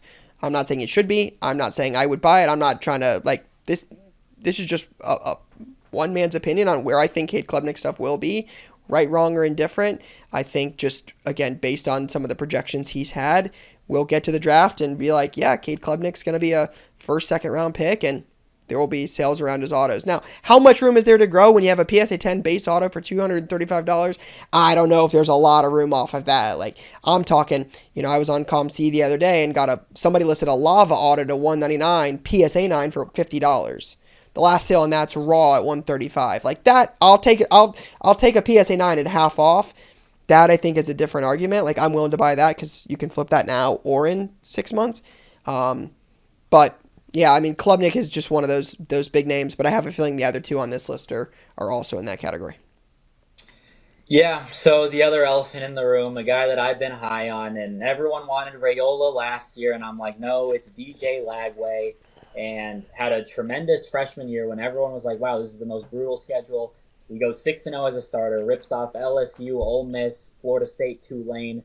Everyone's living life. They don't have to really touch the portal. They have a great roster, and then they lose a stinky to South Florida, and that is just not where you want to be with DJ Lagway right now. He's in a walking boot right now, apparently, as well. So just things not going well. What's going to happen with their coach? I think Billy Napier was like the highest odds to be the next coach fired. So there's just a lot going on there. Everyone knows about their tough schedule. They're on a bye this week. They get Texas next week. I shouldn't say they get, but they travel to Texas. A quarterback has to win that one. Arch or DJ, Yeah. they're gonna win. Well, someone's winning that game. So Yep. we'll see how that happens.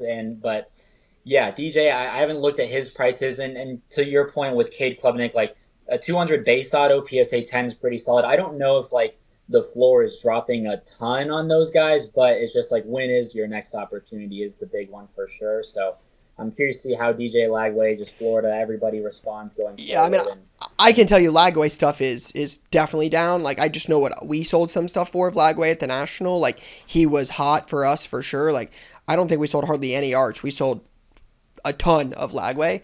A true gold auto raw just did 208. That's less than a Klubnik base 10 auto. Like, that's a lot from that card. I would imagine if you check the, sales on a Lagway gold auto to 50, I would imagine that those got, Brian's looking now, but I would imagine those got in the high 3s, low 4s. Yeah, 350, August 7th.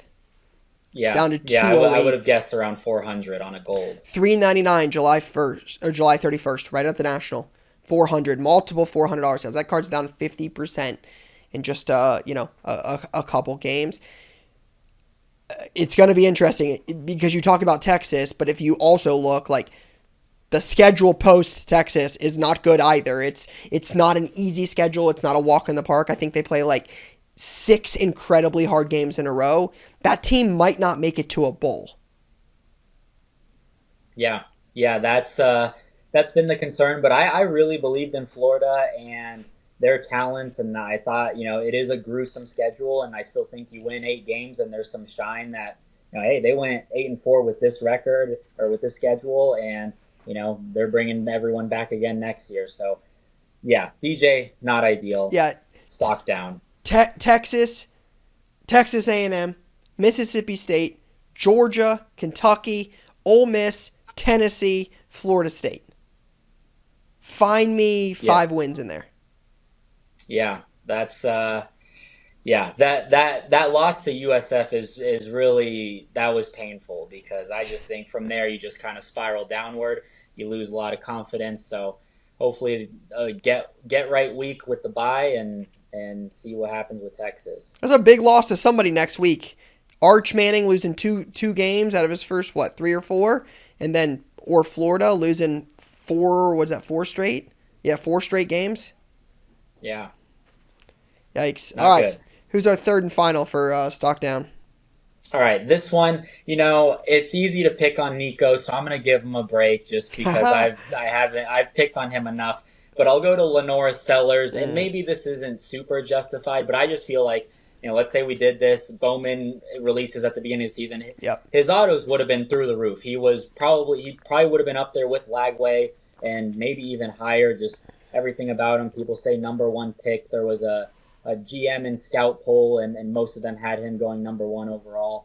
They dropped to 2-2. Bad loss to Missouri, in my opinion. They rushed for 1.2 yards a carry versus Missouri. The offensive line looks dreadful. So I just think compared to expectations and where people had him and what his prices would have been, not a ton of autos. I know he's got a lot of stuff in wild card, but just from whatever product comes out in the future as well. Not ideal. I was never super high on South Carolina, just from a team perspective. They lost 5 draft picks on defense, all in the top 160. Didn't really replace it. Running back has some concern. Nick Harbor, this kid's been in college football for 2.5 years. He has the same number of recruiting stars as touchdowns. So I just can't get behind South Carolina and Lenora Sellers. I get it. He's electric, dual threat, huge kid. He's still only a sophomore, true sophomore, I think. So he's got time, but just not ideal compared to where we would have expected him at the beginning of the year. Yeah, this is one I think we disagree on the most. I think we disagreed on this last time we had a conversation. I think Lenora Sellers will end up being the number 1 pick in the draft. I think they have some first-round talent on their team. Who's the D end? Is that Stewart? Yeah, Dylan Stewart. Yep, Dylan Stewart. What is it? Nick? Is it Nick Harbor? Is that right? Yeah. Yep, wide receiver. Was 5-star kid. I look at those I'm like, this looks like one of those situations where it's not going to matter about winning national titles. It's just going to be pure athleticism and how they're going to translate to the pro. And I just think this kid is just built to be a star in the NFL. I just think he has, he's somebody I enjoy watching play. I think he will be good. Again, I know we're early. There's a lot of time left, but this looks like a guy I think when Bowman Chrome comes out, his elite NIL base autos do $100. His stuff's going to be hot. I see it with him. I know there's going to be a lot of talk, especially this year for Aller. Again, it's going to be the same thing. If Drew Aller doesn't win a national title, if he loses a couple of the big games, I play Oregon this week in the whiteout game. What happens if Drew Aller and James Franklin lose another big game? Are we having a conversation around that? Drew Aller's 6'5" and looks like Josh Allen, but he's still going to have demand. I look at Lenora Sellers and he might not, if he's on a different team and they're winning games because their team's better, I think the conversation is different. I think there's more hype. I think there's more interest. Nico, it would have been my guy for Stock Down 3 or for Stockwatch Down player number 3. No question. They're terrible. He's terrible. Guy left Tennessee, threw it all away. His stuff's worthless. It doesn't sell for anything. It's probably got to be the biggest loss in any player in college football from where it was to where it's at. I don't think it's anywhere close. His stuff was through the roof when Tennessee made the college football playoff. They get smacked at Ohio State. He wants more money. He transfers. If you look at what this guy's stuff sells for, it's not good. It doesn't sell for a whole lot. You can buy his cards for pennies on the dollar, and I don't think there's a lot of optimism around him. Lenoris Sellers is 6'3", 240, and like I don't know. Give me Lenoris Sellers and pass on Nico. I am a leaving. Like doesn't do it for me. I mean, his super factor. We bought this card at a show. I forget what we paid for it. $400, I think, at Shipshawana. The Bowman's best superfractor in November last year did $4,600 because it's his first. He doesn't have, he didn't have autos at the time. Yeah. Red Shimmer auto in December did $1,875. Those are huge sales. Now you look at like some of his recent stuff. It's not there. Like I don't even see the upside. Lagway just, again, he's humongous. He's a big dude. I see some upside there. I don't see it with Nico. I mean, I also watched him play in Columbus when they got the brakes beat off them in the, first round of the CFP. But then to one more, the character stuff there, go to UCLA, Deshaun Foster gets fired. He would have been my third guy. I mean, Lagway and Klubnik make sense just because of how much hype was around them going into the season. They were two of the biggest names. I would argue that Arch, Nussmeier, Aller would have probably been the top five with those two included. Just so much hype around those guys. Aller and the team is obviously just, amazing there. Nussmeier, LSU looks good, but, Klubnik and Lagway just to have, such poor starts as a team.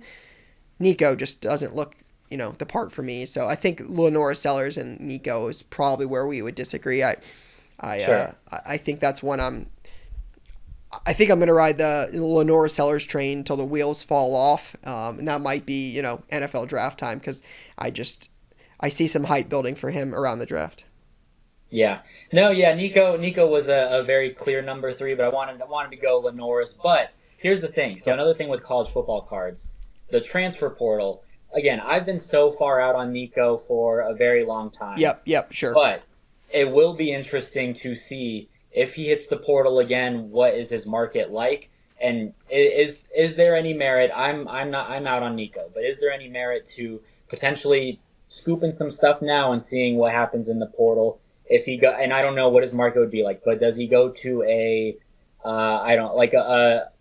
Georgia Tech? I don't know, some like middle tier program like that where it's like, all right, maybe he just needs not quite like a DJU going to Oregon State, or maybe that happens and he turns it around there, right? I don't know, but it's in the back of my mind. I'm not going to do it, but it's in the back of my mind. What if he hits the portal again and maybe can resurrect himself?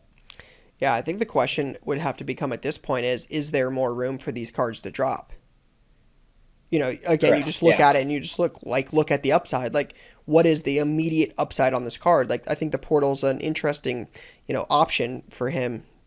But that's, I mean, what is that, 5 months from now? Like, 4 months from now? Like, that's not super close. Like, they're not going to be competitive. They're horrible. Like, so, I don't know. Like, I don't see the pro translation like I see with some of the other guys we've discussed on the list. So I just look at Nico as like it's all bad. It's not good for, again, his cards right now. I don't want them. Like, they don't do anything for me. And I can tell you, like, we got some Nico cards. It's unfortunate. Like, it is what it is. I'd love to tell you, like, he's a buy and you should definitely buy him. And, like, we got him. They're horrible. We're going to get crushed, lose a ton of money. They're not worth anything at all. Again, like, it kind of sucks, but it is what it is. One guy I think it's worth noting on the Stockwatch piece, obviously don't want to put too many guys from one team on there, but you'd have to say Carson Beck is probably a honorable mention. Carson Beck stuff was really low. It got low. Like, the season didn't end how they wanted to. There's a lot of people, like, again, got run out of Georgia, goes to Miami. Like, is he going to do anything? Like, don't really love the way, he didn't look amazing last year at Georgia. Like, I don't think anybody was like, this guy's the next, coming of Matthew Stafford. So I didn't love it. And then he gets to Miami. They're obviously winning games. The team is good. His stuff moves. His stuff is up. His stuff is trending in the right direction. That's probably one of those guys that you could find in a cheaper price tag if it hasn't been updated in a little while, as somebody who's on a good team, a really good team, was, again, transfer portal kid. Probably not someone you're checking prices on all the time. So I looked at Carson Beck as potentially that honorable mention. Again, the two names you mentioned, Mendoza and Mateer, are big ones, but again, just lack of supply for those makes it a little bit more challenging. Carson Beck is not a first time Bowman signer. He's in a lot of Bowman product, so he's got a lot of supply. But his stuff definitely moves. We've definitely seen some Carson Beck stuff move. Yeah, he was my first off the list because I was out on Miami. I didn't think they'd be very good. I don't know how they're winning, to be honest. I don't like CJ Daniels, this their little freshman kid that they've got. He's been turning it up. Their running back crew, I'm like, I don't love it, but Mark Fletcher's balling out. So They revamped their secondary. But yeah, I wasn't. I was a Carson Beck supporter. I didn't think he was the problem at Georgia necessarily, but I thought, relative to Georgia, like this was a downgrade in talent at Miami. So I just don't know how they're doing it, but I'm glad to see his price. His Bowman first autos were doing like $20-$30 before the season. Now they're up to 60 already. So I'm curious to see how far they go. And with the downfall of Clemson, the ACC is wide open for them. Yep. All right, who are we? Big college football weekend, big sporting weekend in general. I mean, Saturday you also got the Ryder Cup with some crazy college football games. What games are we keeping an eye on this weekend for a big college football weekend? Yes, so got a few. First one, Alabama at Georgia. Another guy who I wanted to include in my stock up was Ty Simpson. I don't think his your guy Ty Simpson. Yes, my guy Ty Simpson. Since day 3 of Bowman University 2022, I've been buying this guy. I was doing the checklist, grinding as I do, and I fell in love with this kid. And he's incredible. And what he's been able to do, it's a stinky loss versus Florida State to open the season, but just the way that he plays, everything about him, I love it. Jeremy Bernard's been doing well. Ryan Williams finally made a play for the first time in over a year. I think that they've got it going on, so I'm curious to see how Georgia does.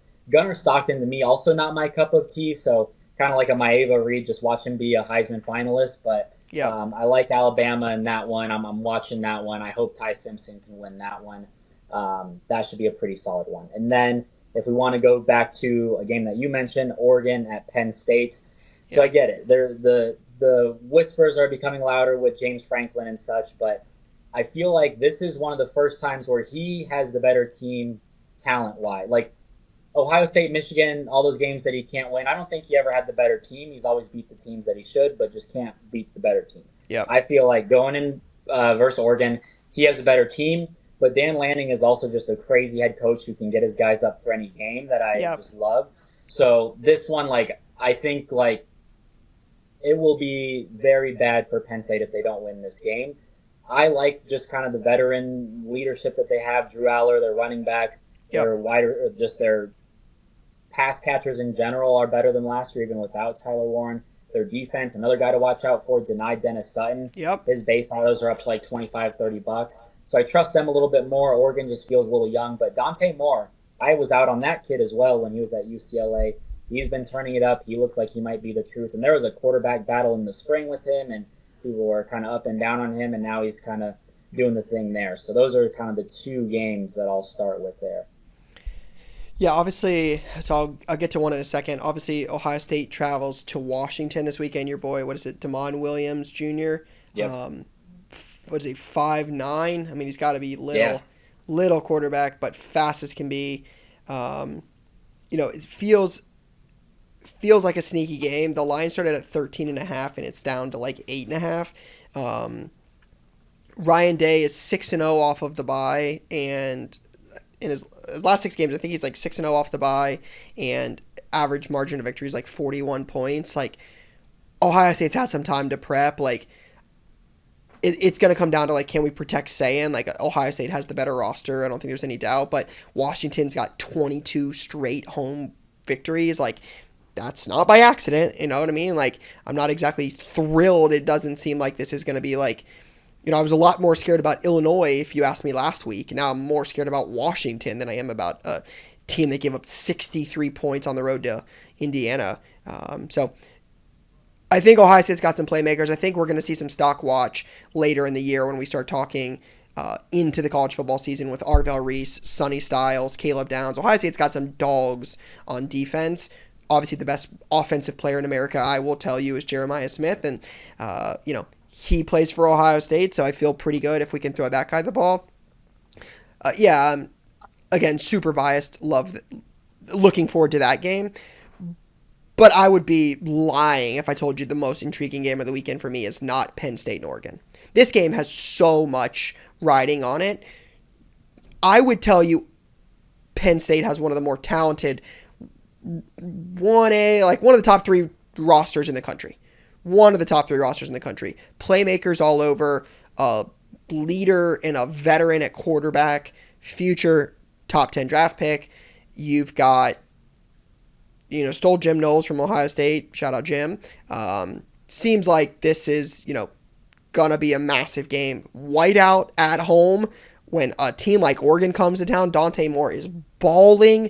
Like you said, Dan Lanning's one of those guys that he gets his team going, man. Like, he can get his team up for any game. Like, he's a fun coach. Like, you can see why players like playing for him. Like, Oregon's got some dogs and coming all the way to the East Coast to play in what I would tell you is the hardest environment in college football. The whiteout at Penn State, 110,000 people. That's a game. Like, James Franklin does not win big games. He doesn't. Like, you can argue with a wall. Look it up. James Franklin doesn't win big games. The guy rarely wins top 10 matchups. I'm gonna pull the number up so I can share it because I don't have it in front of me. But it's like 1 in a million. He doesn't win big games. Best roster at home. The whiteout game versus a really good Oregon team. Man, this is gonna be a game. So I'm definitely looking forward to that. I think it's gonna be a great day of college football. Excited for it. But yeah, that's my question going into this weekend is, can Drew Aller and James Franklin win a big game at home for the whiteout against, we'll see how it goes. Dante Moore wins this game on the road. He's gonna be top 3 in Heisman. Yeah, for sure. That it's got big quarterback implications, and the crazy thing about Penn State too, like they didn't play a Power 4 team starting the season, so this is like you're diving right into Oregon here. So I'm a little nervous about that, and there's some Drew Aller quarterback rating and PFF grades are mediocre at best against those 3 not so great teams. So I am curious just to see how they come out and what that game looks like. And mind you, this is a team that, in all seriousness, should have played for a national title. This team should have beat Notre Dame. If Drew Aller doesn't throw some of the worst passes I've ever seen, Penn State's playing Ohio State for a national title. They might have won. They could have been playing for a national title. Instead, they don't. A lot of guys come back. Preseason, I think they were preseason 2 at home whiteout game. Yeah, this is going to be a big game. James Franklin, big game for old James. So we'll see. Last thing, I know this has been a little bit longer for the first segment here. We'll fine tune this, get this down. So shout out to everybody who listened all the way through on this one. But as we wrap it up, who are some other guys that we might be able to keep an eye out for? Maybe bigger names, guys you're looking ahead for in the draft. Maybe some value box type plays. Like give us some names here. Okay. Yeah, I might go with some sleepers here. Okay. We'll start with a little catnap. First, Taylon Green, Arkansas. This guy, 6'4", 220, big kid, kind of like a Lenora Sellers in that build. Arkansas looks terrible. They just lost to Memphis, and they're in the middle of a buyout situation, perhaps. But he has 400 yards a game himself, 300 passing, 100 rushing. He's doing all that he can, trying to go Cam Newton, basically, and just carry them. And so he's someone who actually earlier this week, Todd McShay was like, hey, Taylon Green has more NFL interest than others. So I don't know if he's rising up boards or what that might look like. His Bowman autos in 2024 don't have the first logo, and those are up to like $25-ish. So I could see someone being like, oh, Arkansas, not a first quarterback, $5 bin. So I would say watch out for Taylon Green. I like him. Just an unfortunate situation with Arkansas right now. Another guy getting a little bit deeper into sleep here, Chris Brazzell, the second Tennessee wide receiver, 6'5", 200 pounds, shredded Georgia, and he's in the top 5 for receiving. he's from Tulane. I really loved him when he was at Tulane. Was at Tennessee last year. It's hard to look good when Nico's your quarterback, so I get it. But now this year with Aguilar, he's blowing up. So, and Aguilar, I also wanted to put him on my stock up, but I wish they beat Georgia in that game. But Chris Brazzell seems to be climbing up boards.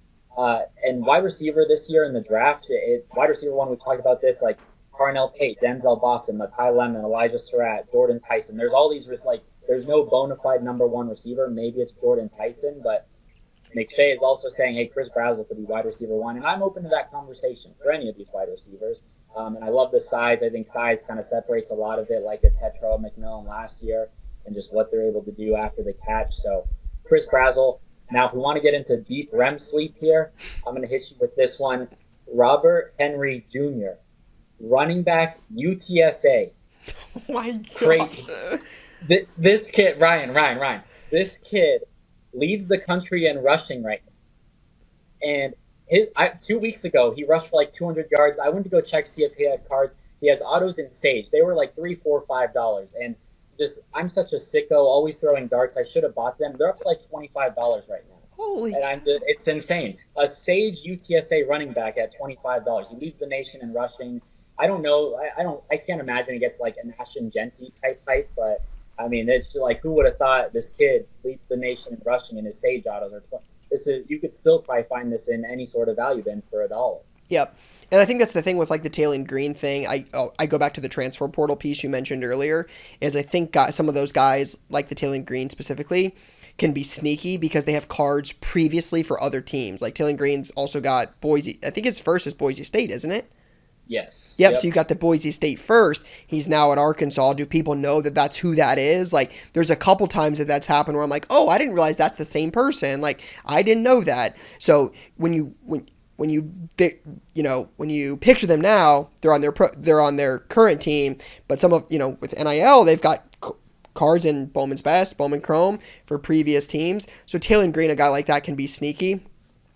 And the other piece of this is like, because not all of these guys, this is a UTSA 5'9", 200-pound running back, 624 yards, 7 touchdowns. This is a guy that not all of these guys are in Bowman. They're not all in Bowman Chrome. They're not all in Prism draft picks.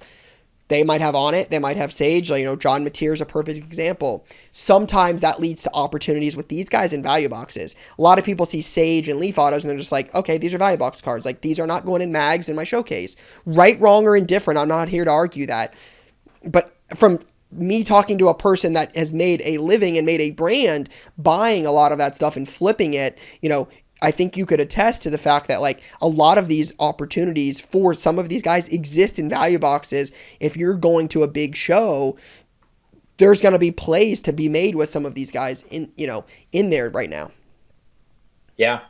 So that's why I wanted to hit you with the deep sleep, Robert Henry Jr. because it's just I didn't even know this guy had cards, and it was just a crazy like I was just all right. Let me see if he has cards. Maybe he's in some sort of product and.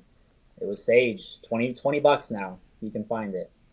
Yeah, Robert Henry Jr. All right, we'll keep an eye on that. Well, appreciate you joining us. Shout out to everybody who listened. If you guys have any feedback, any comments, anything at all, tag us on IG, Cards and Content. Shoot Gabe a DM. Let us know. Would love some feedback on how we can make this better. But excited to talk next week and recap the weekend that was and see who's up, see who's down. Yeah, awesome. Thanks for having me. Let's do it again next week. See you guys. All right. Shout out to those of you who have made it this far. We had an amazing interview with our guy Jameson, doing some big things in North Carolina.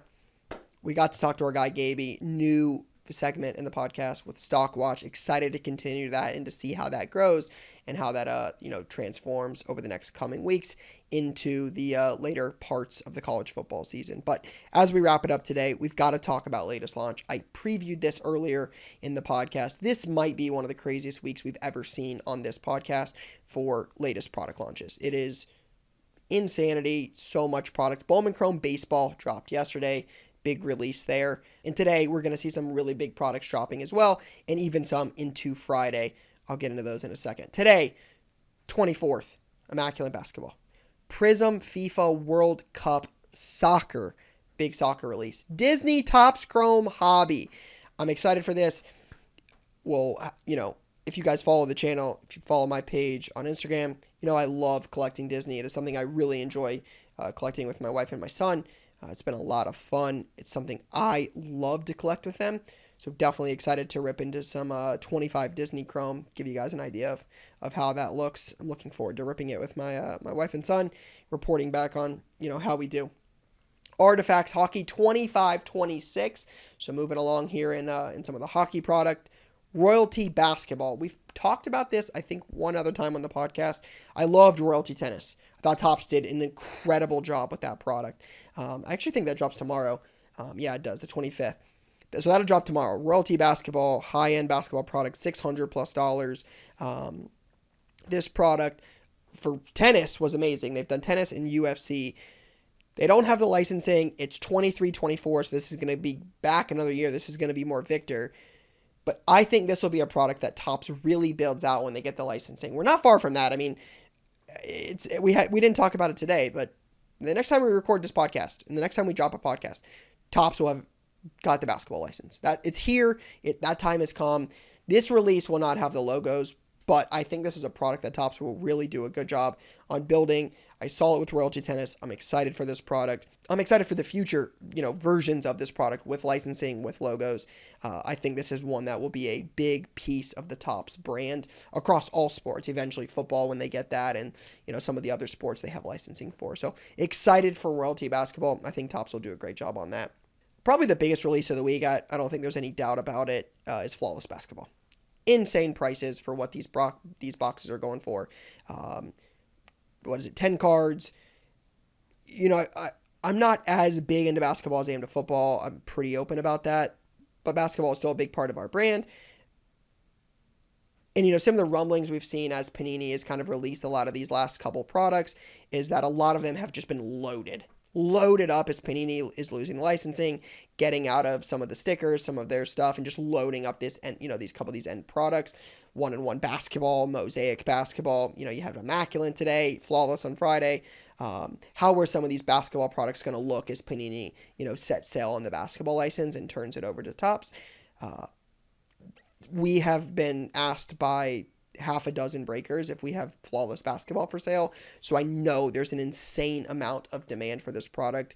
This is going to be a fascinating one to watch, as this is the last Flawless Basketball Panini will produce. What does the secondary market look like for singles, for the wax? I'm very, very intrigued by this product.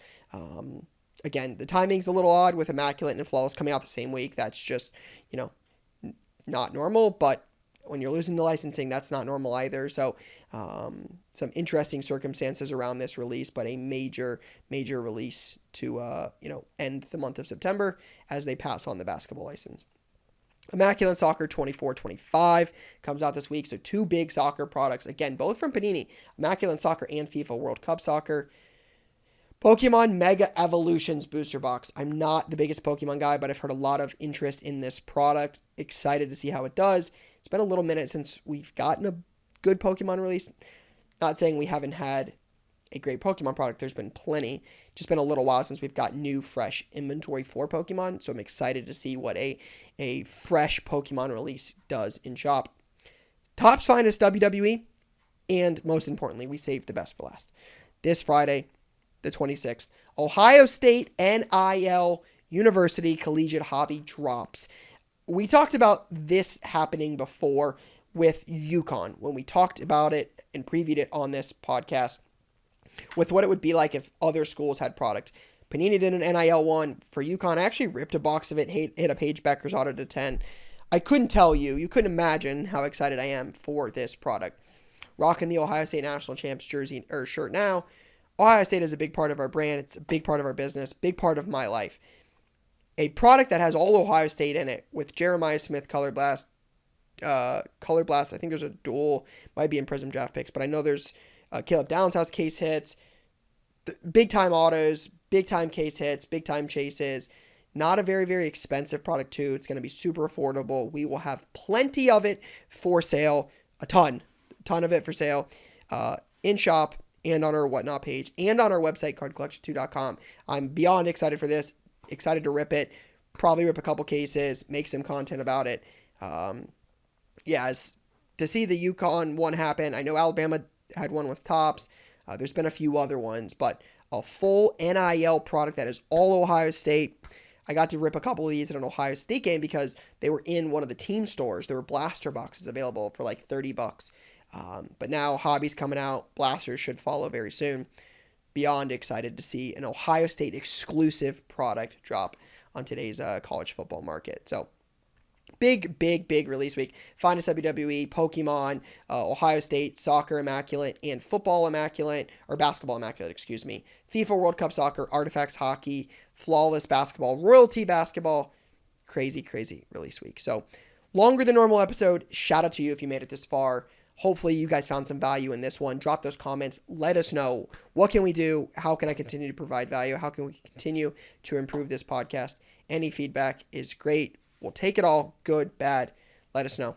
But for now, that is all I got. Peace, guys.